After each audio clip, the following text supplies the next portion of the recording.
السلام عليكم عزيزي الفشيخ، اهلا بيك في فيديو فشيخ. لو لسه ما تعرفش احنا ليه بنتأخر في التنزيل فانا لازم اعرفك. احنا دلوقتي على منصة كيك بنطلع لايف كل يوم الساعة 10 بالليل بتوقيت مصر، وفي قناة تانية على يوتيوب بينزل عليها محتوى من الاستريم. لازم تدخل تشترك فيها لاني سايب لك هناك عظمة. كل الروابط دي هتلاقيها تحت في اول كومنت. لو خلصت بقى وعملت كل اللي قلت لك عليه يلا بينا نكمل حكاية شون. ومن اهم احداث الفيديو اللي فات لما بتزداد قوة شون هو وشين، وده طبعا بسبب مشاركتهم في بطولة صعود التنين، واللي بيواجهوا هما الاتنين سونج ويون، واللي بيكون قتال قوي جدا. مش محتاج اقول لكم مين اللي كسب القتال اصلا، اكيد شون وشين يعني. وحاليا احنا قدام المرحلة النهائية في الجولة التانية، واللي هيواجهوا فيها بيتشو وتشو. لو فايتك بقى يا برو اي حاجة من الاحداث المهمة دي طبعا لازم تشوف الفيديو اللي فات، ولو اني متأكد انك شفت الفيديو اللي فات بس ممكن تروح تفتكر الاحداث يا سيدي. وما تنساش ان انا ان شاء الله النهارده هكون لايف الساعة 10 بتوقيت مصر على كيك. بعد ما شون بيشوف ان هو كل شوية عمال يقابل اتنين اقوياء متجوزين بيقول اكيد في حاجة غلط، الفرسان قاصدين يخلونا نقابل الناس دي. وبينما هو بيفكر على طول بتبدأ المباراة، فبيجري شون بكل سرعته علشان يحمي شين، لان بيكون فيه هجوم سريع جدا مفيش اي حد قدر يشوفه ولا حتى الجمهور جاي عليهم. بيدرك بقى شون دلوقتي ان الاتنين دول بيستخدموا الانتقال الآني، وده معناه ان قدرتهم من عنصر الفضاء. فبتقولي تشو هو ايه الدفاع اللي هو استخدمه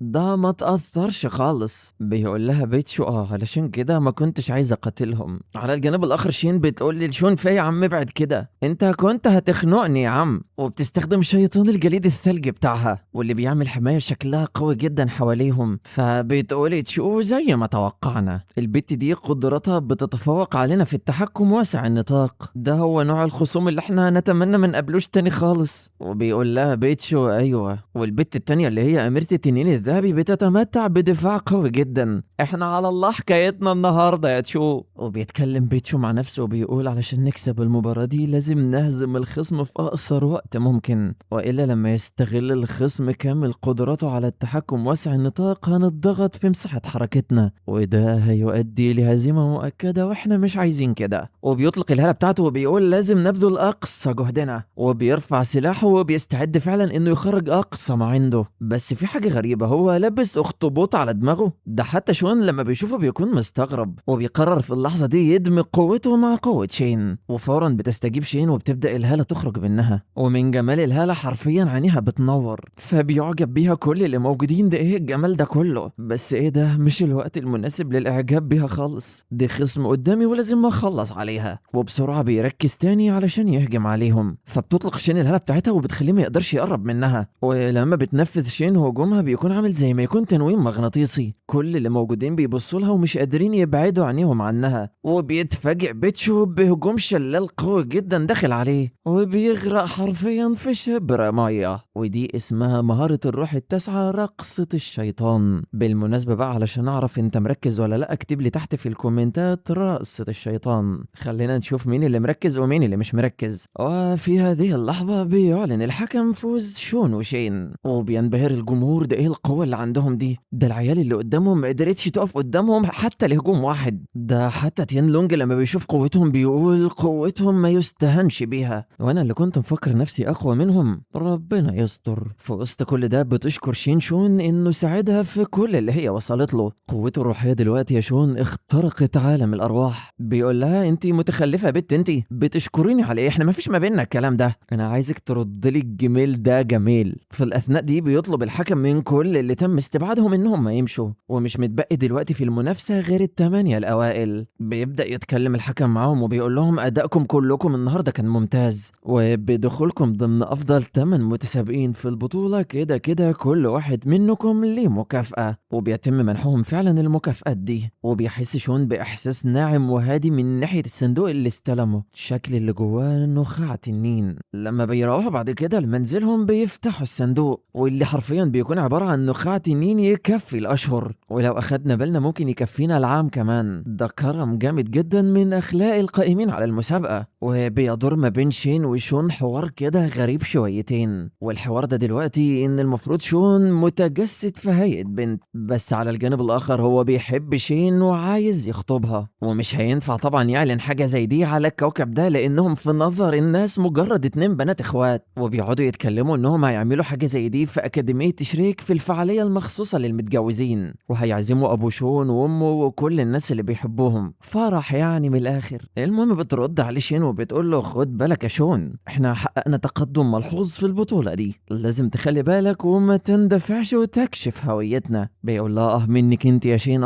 استاذة في تغيير المواضيع، بس على العموم ما تقلقيش، انا ممكن بعد كده ابدا استخدم قوة من قوة حاكم التنانين، بتمنى ان الفرسان يكونوا مستعدين انهم يشوفوها. بعد كده بنتوجه لمنصة صعود التنين ساحة القتال، وبيأمر فارس الظلام ان المعركة دلوقتي تبدأ، واللي هتكون ما بين تانج لينج وشون. اول ما شون بيشوفه بيقول ده هو الاخ الاكبر للتنين العملاق تانج يان، واحد المرشحين بقوة ان هو يكسب. اول ما بتبدأ المباراة على طول بيبادر شون بالهجوم وبيغرز الخنجر بتاعه في صدر تانج، بس للاسف ما بيأثرش فيه وبيتكسر الرمح. طبعا شون بيتصدم وبيقول ايه نوع درع التنين اللي معاه ده، يخرب بيت قوة الدفاع دي كلها. ساعتها بيضحك تانج وبيقول له انت اخرك فاضي يلا، وبيستغل ان شون مش مركز وبيهاجم هجوم قوي، لكن بتنقذه شين في اخر لحظه وتسحبه، فبيقول لها شكرا ليكي لحقتيني يا شين، ما كنتش مركز. بعد كده بيستعيد تركيزه شون وبيبدا يهيئ قوته للهجوم، وبيخرج التنين بتاعه وبيهجم المره دي وهو اخد باله كويس. اول ما بيقرب منه شون بيتراجع فورا، فبيعرف ان الخصم اللي قدامه مش سهل خالص. ولما تانجلينج بيخرج الهاله بتاعته بتخرج صخور مدببه من باطن الارض، وبتتحول الصخور دي لصخور ناريه وبيتهجم بيها على شون وشين، لكن بيكون في جدار حمايه بيحميهم هما الاتنين. ساعتها بيقف شون يفكر في اللحظه دي ويقول شكله كده عايز يفصلني عن شين باي طريقه ويقاتلها هي الاول، بعدها يتعامل معايا عبر الصخور الارضيه دي، وهيقدر يتحكم في الجاذبيه والنيازك من حولي ويهجم عليا بسهوله. اللي هو بيعمله ده اتقان جامد لعنصر الارض ببراعه، بجد انا معجب بطريقه تفكيره، بس كل ده عديم الفائده قدامي. بيقف شون فجاه وبتخرج منه الهاله. ساعتها بيقف تانجلينج يتفرج عليه وبيقول ايه الحيله اللي هو هيعملها دي، على الرغم من ان قوتهم مش ضعيفه، لكن نتيجه المباراه حسمت من اول هجوم انا عملته. النيازك كده كده هتنزل عليها وهينتهي الامر، حتى لو قدرت انها تحمي نفسها مش هتقدر انها تقاوم اكتر من كده، اقل ما فيها هتصاب بجروح بالغه بسبب هجوم التاني عليها. وبينما هو واقف بيفكر بيبص على شون بيلاقيه اختفى من قدامه، ايه ده هو الواد ده راح فين؟ وفي خلال لحظات بيظهر شون وراه. اوبا، طبعا المعلم اتصدم بعد الحركه دي، لكنه يا عيني صدمته ما بتلحقش تكمل، وبيضربوا شون ضربه على قفاه يخليه يفقد الوعي. لكن برغم الضربه القويه دي المفروض انها تموته اصلا، لكنه كان محصن نفسه بدرع قوي جدا. ساعتها بتستقبله شين بلكمه بتكسر له الدرع ده، فشون بقى بيستغل اللحظه ويمسك ايدها ويوحدوا قوتهم ويضربوا ضربه. دي بقى بتكون النهايه، وكالمعتاد بيتم اعلان انتهاء المباراه وفوز شون وشين، وده طبعا وسط صدمه كل الفرسان اللي موجودين. وبيقول واحد منهم هو اللي حصل ده دلوقتي تجريد للعناصر، هي دي القوه الجديده اللي جلبتها الطاقه ذات الالوان السبعه، دي قويه جدا. لما بص بس لشكل الالوان دي بحس لا اراديا بنوع من الضغط. وبيقول واحد تاني الامر مستعجل جدا، ما اعتقدش ان بطوله صعود التنين دي محتاجه تستمر، احنا عرفنا مين اللي هيكسب، هم نجحوا فعلا. بيرد عليه الولد اللي شبه يو وبيقول له مفيش داعي انك تستعجل، كده كده الحاكم هو اللي هيصدر الامر في حاجه زي دي، احنا ما ينفعش نتخذ قرار مستعجل ونقول ان هم كسبوا البطوله، مش احنا اللي نقرر حاجه زي دي يا بلف. بيقول له فارس الظلام في ناس كده يا ابني بيركزوا بالشكل المفرط على المكاسب الشخصيه لانهم خايفين من الخساره. ساعتها الاحمق بيرد عليه وبيقول له ايه ده، انت مش عايز تطور السلاله؟ ما انا عايز اكسبهم علشان كده. بيقول له طبعا عايز اطورها بس مش هبقى اناني وواقح زيك، حاجه زي دي الرئيس هو اللي هياخد القرار فيها، محتاج دلوقتي اني اروح اعرفه كل اللي حصل هنا. ودلوقتي بنوصل لربع نهائي بطوله صعود التنين، واللي المفروض انها مثيره جدا بس ما بتكونش مثيره بسبب ان الماتش الاولاني بتاع شون وشين كان احسن من كده بكتير، فتوقعات الجمهور كانت عاليه وتعتبر بالنسبه لهم المباراه دي ممله، وبالذات المباريات اللي كانت مع يانمو وتيان لونج حرفيا كانوا خصومهم اضعف منهم بشكل واضح، ومن غير بذل اي جهد بيحققوا النصر. وبتنتهي في اليوم ده كل مباريات ربع النهائي وبيتم تحديد المراكز الاربعه الاولى، واللي اولهم اولهم بيكون فريق شون، وبعد كده فريق تيان لونج، وبعد كده فريق يانمو، وفي شخص كده محظوظ رابع دخل من ضمن المركز الاربعه. وللاسف بيقع تيان لونج ويانمو في نفس المجموعه وبيواجهوا بعض، بينما شون وشين بيواجهوا الشخص الرابع اللي صاعد من المجموعات الثمانيه. حرفيا مباريات ربع النهائي كانت خاليه من التشويق، كذلك برضو مباريات نص النهائي. الفكره بقى ان يانمو ده ما قدرش يصمد اكتر من 35 ثانيه قدام تيان لونج. على الجانب الاخر شون وشين بذلوا بعض المجهود وتغلبوا على خصمهم طبعا، وفي النهايه كسبوا ووصلوا للنهائي. في نفس الوقت ده بنتوجه للفضاء الاسطول اللي بين النجوم، اسطول دولو اللي شون منهم، وبيقول لهم القائد استمروا في الحفاظ على مستوى التدريب المكثف بتاعكم ده. وفقا للاحصائيات في خلال عامين تقريبا هيتم تاسيس الاسطول الثامن بالكامل. دلوقتي هيتم انتداب ضباط من مختلف القيادات علشان يقودوا الاسطول الثامن، طبعا بناء على ادائهم المتميز في المعارك السابقه. بالمناسبه اللي بيقولهم كده هو الجنرال باي. بيرد عليه احد اتباعه وبيقول له انتصارنا العظيم جه في وقت حرج جدا في اليومين اللي فاتوا. بيرد عليه الجنرال باي وبيقول له الاتحاد بعت رساله من يومين بيقول ان في حدث ضخم بيقع في نظام نجم التنين، وبذلنا جهود جباره علشان نحصل على فرص مشاهده التسجيلات بتاعتهم، وهعرض لكم التسجيلات دي دلوقتي. بحسب المعلومات اللي حصلنا عليها بتسمى المسابقه دي بطوله صعود التنين، ودي مسابقه بتتعرض على قناه تيان لونج ستار. ما نعرفش بصراحه السبب المحدد لاقامه مسابقه زي دي، احنا اشترينا الادوار النهائيه علشان نطلع على تفاصيل المباريات. يا ريت تبصوا في الشاشه وتعرفوا قد ايه الناس دي قويه. بعد ما بيتفرجوا على القتال بيقولوا ازاي ده ممكن يكون بشري، يا نهار ابيض ده تنانينهم فعلا من الرتب العليا، لان تنانين الرتب العليا جدا بس هم اللي بيقدروا يتنكروا في هيئه بشر بالطريقه دي. بينما القائد يان عمال يفكر وبيقول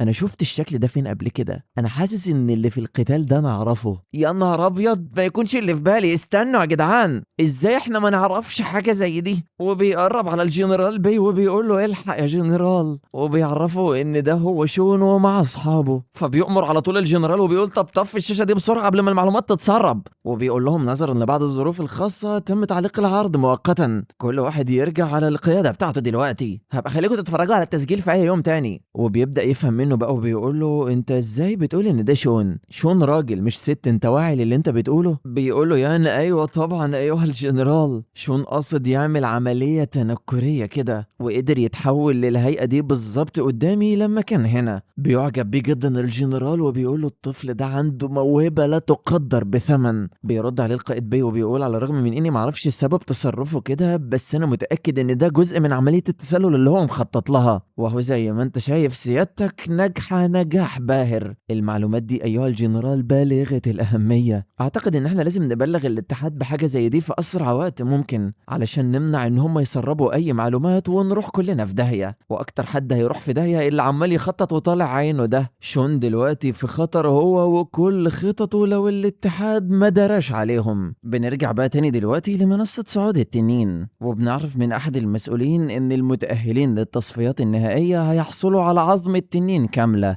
واللي بتكون ضخمة جدا، وطبعا حجم الطاقة فيها لا يقارن، حرفيا يبلغ طولها أكتر من 150 متر. وعظام التنين دي ذات بنية قوية وضخمة، من المفترض إنها من التنانين ذات سمة القوة، وطبعا من الداخل بتحتوي على بلورة التنين ونخاع التنين. عظام التنين دي قطعة ثمينة جدا، بس إزاي هقدر أحقق أقصى استفادة منها؟ بيتدخل تيان لونج وبيقول له عظام التنين تقدر تحولها لتنين نايذر، والمعروفة باسم تنين العظام، وتقدر تستخدم الحواس اللي عندك علشان تتحكم فيه، يعني تقدر تحوله لفارس تنين عظام، علشان كده بيطلق عليه اسم التنين الثاموي. بيكون رد شون فهمتك، بس انا مش عندي القدرة اني اعمل حاجة زي دي دلوقتي. بيكون رد تيان لونج اكيد اليوم ده مش بعيد عليك، يعني انتي قوية على فكرة. بتشكره وبيحمر وش تيان لونج، ولما شون بيسيبه ويمشي بيتكلم تيان لونج وبيقول له بقول لك ايه يا لان، في معركة النهاردة ههزمك، ايه رأيك اما نتراهن؟ بيبص له شون وبيقول له نتراهن على ايه؟ بيرد عليها ويقول لها لو انا كسبت هتجوزك. ولو انت كسبتي تتجوزيني. بيتصدم شون وبتبرق عينيه من شدة الصدمة. انت مستوعب اللي انت بتقوله؟ يالا عبيط انت ولا ايه؟ ما انت لو فهمت اللي فيها هتمشي تكلم نفسك حرفيا. بيرد عليه شون وهو بيزعق وبيقوله انت مستوعب اللي انت بتقوله؟ ازاي يعني ده يبقى رهان؟ وكده كده في كلتا الحالتين انت بتنفذ نفس الفكرة. بيقول لها تيان لونج لا الموضوع مش كده خالص، اللي اقصده يعني لو انا كسبت هتيجوا تستمتعوا عندي في المنزل من الان فصاعدا، ولو خسرت هسمع كلامكم لحد ما اتمكن من هزيمتكم. بيتضايق بقى اكتر شون وبيستشيط غضبا وبيقول له يعني ايه طيب، يعني انا ليه بقى بناء على كل ده هتجوزك؟ بيكون رده علشان انا الوحيد ما بين التنانين اللي يستحق ده. فبيرد شون بكل قوة ويقول له انا عندي عقد بيمتد ل1000 سنة مع العائلة الملكة. بيحلها تيان لونج وبيقول لها خلاص مش مشكلة، هطلب من حد منهم انه يشرف على زواجنا. بغض النظر عنهم اكيد محدش هيمنع انك تتجوزيني يعني، واللي هيحصل ده هيبقى فايدة ليهم طبعا لان احنا الاتنين فرسان تنانين وهنخربها في المستقبل. وبصراحة قيود العقود والحاجات دي مش فارقة معايا فمش هنختلف فيها يعني انا وانتي. بيقول له شون لا انت بتفكر بطريقة مش عجباني، احنا جايين هنا ناخد منافسة مش جلسة تعارف، زائد ان انا مش بحبك اصلا ولا بحب اي حاجة من طرفك،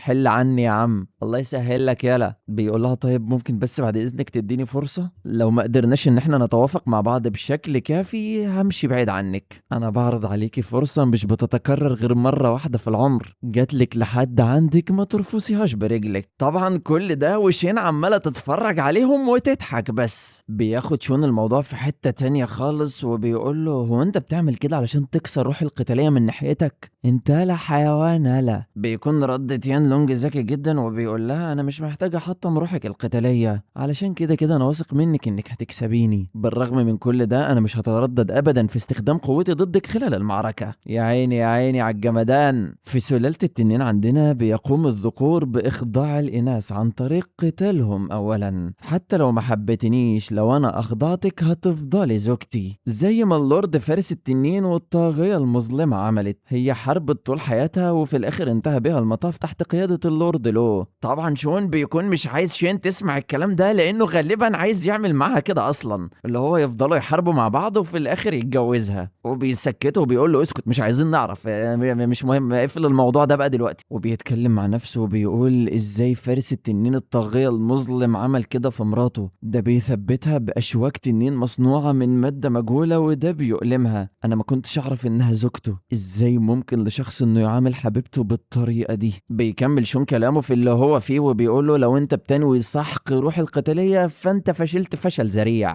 بل بالعكس بصراحة انت اشعلت في داخلي روح القتال بشكل اكبر. بس اقول لك على حاجة، انا مفيش عندي مانع ان انا خاطر، بصراحة انا زهقانة. لو انت كسبت انا هتجوزك، ولو خسرت هتعترف بي سيدا لك وتصبح تابعا لي. موافق ولا لأ؟ يا جدعان انتوا مش متخيلين لو شون خسر احنا هندخل فين وهنروح فين. شون المفروض متنكر في هيئة بنت. انا عايز اشوف صدمة تيان لونج كده لما يعرف ان شون ولد. يا لهوي. طبعا ما بينطقش تيان لونج بعد الكلام اللي شون قاله. بيكمل شون الكلام وبيقول له انت مش عايز تراهن ولا ايه؟ خفت يعني عايز تتجوزني كده بكل سهولة؟ يلا يا شاطر من هنا يلا. رهانك غير عادل وكله لمصلحتك انت. لو انا اتجوزتك بحسب كلامك فده معناه اني هفضل معاك طول حياتي، وطبعا هكون مضطرة في المقام الاول اني احطك فوق كل شيء. فانت عايز تقامر بسعادتي مدى الحياة في رهان بسعادتك انت مدى الحياة. ماما حلوة يا تيان لونج.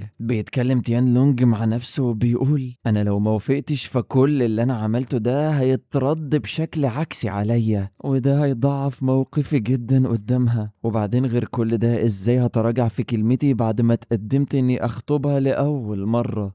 يخرب بيت الموقف المنيل بستين نيلة اللي انا اتحطيت فيه. فجأة بيقطع تفكيره صوت جاي من بعيد وبيقول الصوت ده وهيحصل ايه يعني لو وافقت؟ الراجل الحقيقي هو اللي بيبقى قد كلمته. ازاي اصلا هتدخل قتال وانت بتقول انك مش هتكسبه؟ انت ما تعرفش القتال هيحصل فيه ايه. لازم تدخل القتال وتعمل كل اللي عليك، ممكن تكسب. لو انت واثق في نفسك هتتغلب على العقبات وتوصل للقمة. على الجانب الاخر شون بيتصدم لما بيسمع الصوت ده وبيتأثر بيه جدا. انا اخر مرة سمعت الصوت ده كان صاحب الصوت ده هيودي بحياتي، وكان هيموت المعلمة نانا، واللي كانت بتحاول انها تحرسني من غير ما نعرف. كان هيخليني افقد معلمتي الى الابد. صاحب الصوت ده هو صاحب المقعد الاول لنجم تيان لونج، واللي انا بعمل كل ده علشان اقتله. واللي اكتشفته دلوقتي انه طلع هو معلم تيان لونج. لو في حد انا نفسي اقتله على كوكب تيان لونج فهو ابن التيت ده اللي لولا ابويا كان هيصبح هو قاتل امي. بس انا دلوقتي خايف انه يكتشف وجودي. انا لحد دلوقتي معرفش حدود قدرات الشخص ده. اول ما فرسان التنانين بيشوفوه بيلقى عليه التحية، واللي بنعرف ان هو صاحب المركز الاول، بينما فرسان التنانين بتيجي في المراكز اللي بعده. فان كل الفرسان ال18 وشخص زي ده يجي يحضر المباراة هي للدرجة دي مهمة؟ انا ما كنتش متوقع ان كل ده هيحصل. ده في اكتر من 12 فارس منهم بيتمتع بقوة خارقة للطبيعة. حرفيا اقل واحد منهم يقدر بلمسة بس يدمر كوكب.